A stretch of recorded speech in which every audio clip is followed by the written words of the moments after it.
A. Robię raporty, których nikt nie czyta, nikt nie prosi, ale ja dostarczam.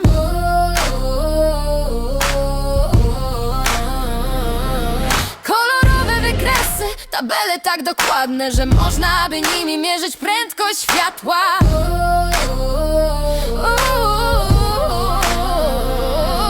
Raporty, których nikt nie czyta, nikt nie prosi, ale ja dostarczam. Pliki leżą na dysku, jak skrzynie pełne skarbów, zakopane na wyspie, której nie ma na mapie. Raporty, których nikt nie czyta, nikt nie prosi, ale ja dostarczam. A ja uśmiecham się pod nosem, bo wiem,